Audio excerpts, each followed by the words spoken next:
filthy thief. You'll rot in hell for this, the woman shrieked, yanking her wrist from the beggar boy's grasp. Her diamond bracelet tumbled into his palm, and the crowd gasped as the jewels blazed like fire in his cupped hands. The woman, a widowed seamstress with threadbare sleeves, clutched her teenage son's arm. Her fingers trembled, not from anger, but from 3 days without wages. The bracelet was her last tie to a life before the factory, before her husband's lungs gave out. The boy, barefoot and silent, had haunted this Cairo street corner for weeks, his ribs pressed against his skin like the bars of a cage. She kicked dust at him, disease-ridden rat, stealing from honest workers. Her son flinched but said nothing. The boy didn't cower. He stared at her blistered fingers, then pressed the bracelet to his chest. The diamonds dimmed as if swallowed by shadow. "Mama," her son whispered, "look at his hands. No burns. Devil's tricks," she spat, but her voice cracked. The crowd murmured. A tourist filmed on her phone, zooming in on the boy's feet, unmarked despite the scorching pavement. The woman lunged for the bracelet. Her son suddenly collapsed, writhing, clutching his stomach, the same way his father had before he died. The crowd surged back. The beggar boy knelt and touched the son's forehead. The pain vanished. The son sat up, panting. "Miracle!" a vendor cried, crossing himself. The woman froze. The boy coughed, a wet, hollow sound. Blood speckled his lips. Engagement prompt. Before I tell you what the crowd does next, if your mother ever skipped a meal so you could eat, hit like. If she worked until her hands bled, subscribe. Scene 2. The crowd's turn. The police sirens wailed. The crowd parted, pointing at the boy. "Witchcraft!" someone shouted. The woman hesitated, then yanked the boy under her shawl. "They'll hurt him," her son said. "Quiet," she hissed. "They'll hurt us." An officer grabbed the boy's arm. The woman screamed, not words, but a raw animal sound. The officer froze. The boy's relic, a chipped stone tied around his neck, pulsed faintly under her shawl. The crowd's murmurs became a chant. "Let him go."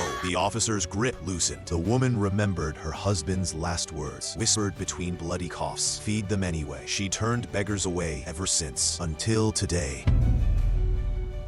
The boy pressed the bracelet into her hand. The clasp was broken, just like her pride. Scene 3. The choice. Back in her one-room home, the woman stared at the bracelet. Her son slept fitfully. The boy sat by the door, tracing the relic's cracks. "Why help us?" she asked. He coughed again.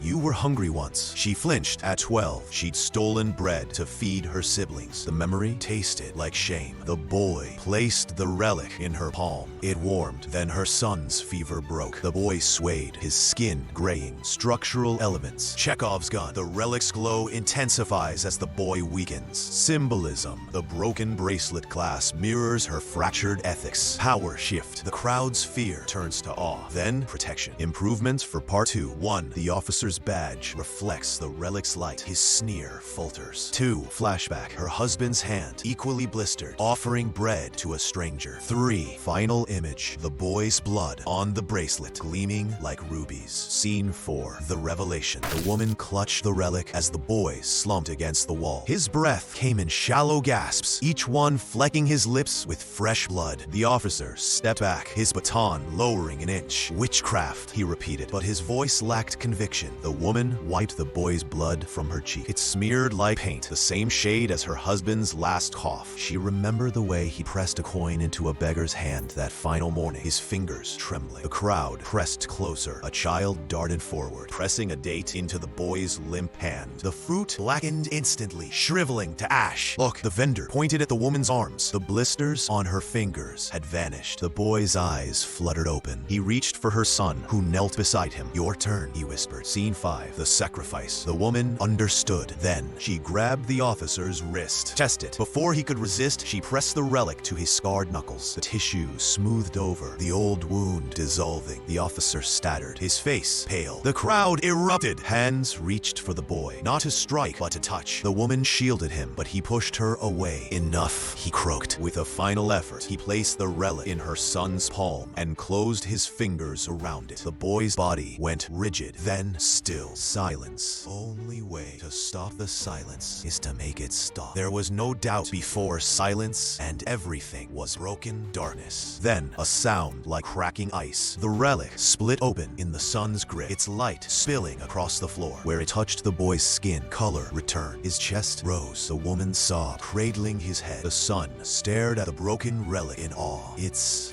very, very awe. It's very heavy, very heavy. It's Rainbow singing.